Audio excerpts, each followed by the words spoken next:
আসসালামু আলাইকুম। আয়াতুম কুকিংয়ে আপনাদের জানাই সকলকে স্বাগতম। আমি আজ আবারও একটি নিত্য নতুন রেসিপি নিয়ে হাজির হলাম। এটি খেতে যেমনটাই সুস্বাদু আর বানানো ততটাই সহজ। এটা সন্ধ্যার চায়ের সাথে বলো বা সকালে জলখাবারে, আবার চাইলে বাচ্চাদের টিফিনেও বানিয়ে দিতে পারো।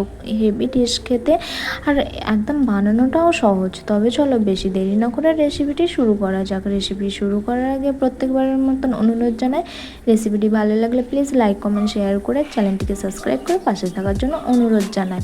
দেখো, এখানে প্রথমে আমি নিয়ে নিচ্ছি 1 কাপ পরিমাণ ময়দা। এখানে আপনাদের মেজারিং মতন যদি বেশি কোয়ান্টিটি বানাতে চান তবে ময়দার পরিমাণটা বা সবগুলো উপকরণের কোয়ান্টিটিটা একটু বাড়িয়ে নিতে পারেন।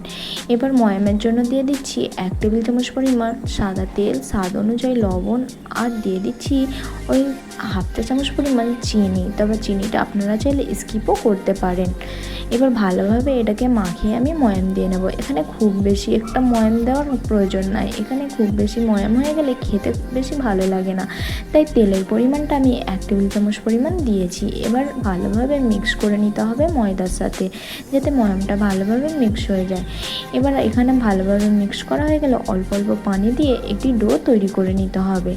এখানে খুব বেশি নরম ডোটা তৈরি করা যাবে না, ডোটা একটু শক্ত করে মাখতে হবে। বেশি নরম করে মাখলে বানাতে অসুবিধা হবে এই নাস্তার রেসিপিটি, তাই একটু শক্ত রেখে ডোটা মাখতে হবে। যেমনটা রুটির ডো মাখা হয় তার থেকে একটু শক্ত রাখতে হবে। দেখে নিশ্চয়ই বুঝতেই পারছেন যে কতটা শক্ত হয়েছে। এখানে আমার ডোটা মাখা হয়ে গেছে। এবার দেখো, এটাকে ভালোভাবে শেপ দিয়ে আমি সেট হতে রেখে দেবো। তবে খুব একটা বেশি সময় ধরে সেট করার প্রয়োজন নয়। যতক্ষণ এটা সেট হবে ততক্ষণ পর্যন্ত আমি একটি পুর বানিয়ে নেব। সেটা হচ্ছে ডিমের পুর। কীভাবে চলো দেখে নেওয়া যাক। এটা আমি ঢাকা দিয়ে সাইডে রেখে দিচ্ছি। অন্যদিকে আমি নিয়ে নিয়েছি বাটির মধ্যে কিছুটা ব্রেড ক্রামস। তবে এখানে আপনারা চাইলে ব্রেড ক্রামসের বদলে যে গুঁড়ো টোস্ট বা বিস্কুটের গুঁড়ো নিয়ে নিতে পারো। এবার এটাকে সাইডে রেখে দিচ্ছি। অন্যদিকে একটি বোলের মধ্যে নিয়ে নিচ্ছি মিডিয়াম সাইজে 2টো পেঁয়াজ। এখানে পেঁয়াজটা আমি ছোট ছোট করে কুচি করে নিয়েছিলাম।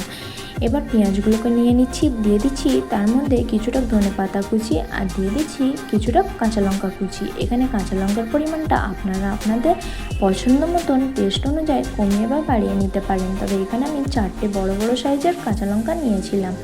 দিয়ে দিচ্ছি ভাজা জিরে গুঁড়ো হাফ চা চামচ, আর দিয়ে দিচ্ছি স্বাদ অনুযায়ী লবণ। এবার ভালোভাবে এটা মিক্স করে নিতে হবে, যাতে মশলাগুলো পেঁয়াজের মধ্যে ভালোভাবে মিক্স হয়ে যায়। এবার এখানে দিয়ে দিচ্ছি 2টো ডিম। এখানে ডিমটাকে আমি ফাটিয়ে দিয়ে দেবো। তবে আপনারা চাইলে এখানে একটা ডিম দিয়েও তৈরি করে নিতে পারেন। তবে এখানে 2টো ডিম দিয়ে বানালে খেতে বেশি ভালো লাগে, তাই 2টো ডিম দিয়ে বানাবার চেষ্টা করবেন। এখানে আমি প্রথমে একটা ডিম দিয়ে মিক্স করে নিয়েছি, তারপরে আবারও একটি ডিম দিয়ে ভালোভাবে ফাটিয়ে নেব এটাকে, যাতে ডিমটা ভালোভাবে মিক্স হয়ে যায় পেঁয়াজের মধ্যে। এখানে দেখো আমার মিক্স করা হয়ে গেছে। আপনারা চাইলে এই পর্যায়ে চাট মশলাও দিতে পারেন, তবে আমি কিছু দিলাম না। বাড়িতে থাকা উপকরণ দিয়ে খুব সহজে বানিয়ে দেখাচ্ছি। এবার ডিমটাকে আমি সাইডে রেখে দিচ্ছি। অন্যদিকে দেখো, আটাটাও খুব সুন্দরভাবে সেট হয়ে গেছে। আরও একবার হাতের সাহায্যে মেখে নেব, আর এ থেকে ছোট ছোট করে লেচি কেটে নেব। এখানে আমি ছোট ছোট করে লেচি কেটে নিচ্ছি। তবে আপনারা চাইলে এটিকে আরও একটু বড় বা এর থেকে না ছোট ছোট করে লেচি কেটে নিতে পারেন। আমি এরকম ঠিক একটি লেচি কেটে নিচ্ছি। এখানে সবগুলো লেচি কেটে নেব।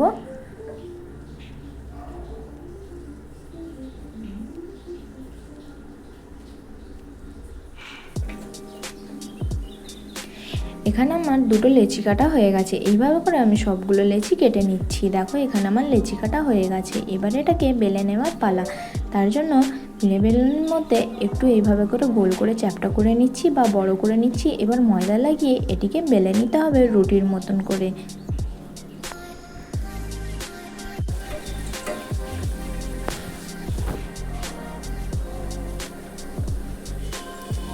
এখানে রুটির মতন করে আমি বড় করে বেলে নিচ্ছি। তবে এখানে খুব একটা মোটা করে বেলা যাবে না। এখানে যতটা পাতলা করে বেলবেন ততটাই খেতে ভালো লাগবে।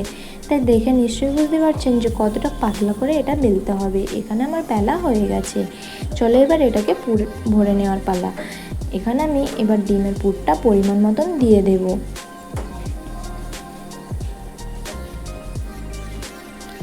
এখানে পরিমাণ মতন দিয়ে দিয়েছি। এবার উপর থেকে দিয়ে দেব ব্রেড ক্রাম্বসটা দেওয়ার এটাই কারণ যে পরে যখন এটা আমি মুড়বো তখন ডিমটা বাইরে বেরিয়ে আসবে না, আর সুন্দরভাবে এটা সুন্দর হয়ে থাকবে, আর খুলবার চান্সও থাকবে না। অনেক সময় দেখা যায় যে মোগলাই বানাবার সময় এইভাবে ভাঁজ দিলে সাইড থেকে ডিমের পুরটা বেরিয়ে আসে। তাই ব্রেড ক্রাম্বস দিয়ে বানাবার চেষ্টা করবেন, দেখবেন একদম রেজাল্ট ভালো পাবেন, আর একদমই খুলবেও না, আর পুরটা বেরিয়েও আসবে না। দেখো এবার আমি সাইড থেকে চারিদিক থেকে এটাকে ভাঁজ করে নিয়েছি। এবার এটাকে আঙুলের সাহায্যে একটু চিপে চিপে মুড়ে নেব, যাতে তেলের মধ্যে দিলে খুলে না যায়। ভালো করে মোড়া হয়ে গেছে। দেখো এখানে আমার একটি রেডি হয়ে গেছে। এবার আমি বাকিগুলোও সেম পদ্ধতিটি ফলো করে বানিয়ে নেব। দেখো এখানে আমার বানানো হয়ে গেছে। এবার এগুলোকে ভেজে নেওয়ার পালা। তার জন্য কড়ার মধ্যে একটি বসিয়ে দিয়েছি তেলটা সুন্দরভাবে গরম হয়ে আসলে একে একে আমি ভেজে নেব। তবে এখানে আমি একটু একটু করে ভেজে নিচ্ছিলাম, যেহেতু আমার কড়াটা অনেকটাই ছোট। আপনাদের কড়াটা যদি বড় থাকে তাহলে দুটো বা 3-4টে করেও ভেজে নিতে পারেন। এবার আমি এগুলোকে লো ফ্লেমে ভালোভাবে এপিট ওপিট লাল হয়ে আসা পর্যন্ত ফ্রাই করে নেব। তেলটা একটু ওপর থেকে এইভাবে ছিটিয়ে ছিটিয়ে দিতে থাকবো, যাতে সুন্দরভাবে চারিদিক থেকে এটি ফ্রাই হয়ে যায়। এইভাবে করে লাল করে এপিট ওপিট করে ফ্রাই করে নিতে হবে। দেখো এখানে আমার লাল করে ফ্রাই করা হয়ে গেছে। এপিট ওপিট লাল করে ফ্রাই করে নিয়েছি বা গোল্ডেন করে। এবার আমি এটাকে তুলে নেব। এখানে তেলটা ভালোভাবে ঝরিয়ে তুলে নিতে হবে। আপনারা চাইলে কিচেন টিস্যু পেপারের মধ্যেও তুলে নিতে পারেন। এইভাবে করে আমি সবগুলো ফ্রাই করে নেব। দেখো এখানে আমার ফ্রাই করা হয়ে গেছে। দেখে কতটা সুন্দর আর কতটা লোভনীয় লাগছে, তাই না? বাড়িতে যে এতটা সহজভাবে মোগলাই বানানো যায়, এই রেসিপিটি না দেখলে বুঝতেই পারবেন না। তবে কেমন লাগলো রেসিপিটি জানাতে ভুলবেন না। দেখো একটা আমি ছিঁড়েও দেখিয়ে দিচ্ছি যে কতটা ভিতর থেকে পুরো ভরা হয়েছে। কেমন হয়েছে রেসিপিটি আবারও বলছি, জানাতে ভুলবেন না। ভালো লাগলে লাইক কমেন্ট শেয়ার করে যাবেন। আর যারা আমার চ্যানেলে নতুন, চ্যানেলটিকে সাবস্ক্রাইব করে পাশে থাকার জন্য অনুরোধ জানাই। আল্লাহ হাফেজ। আবার দেখা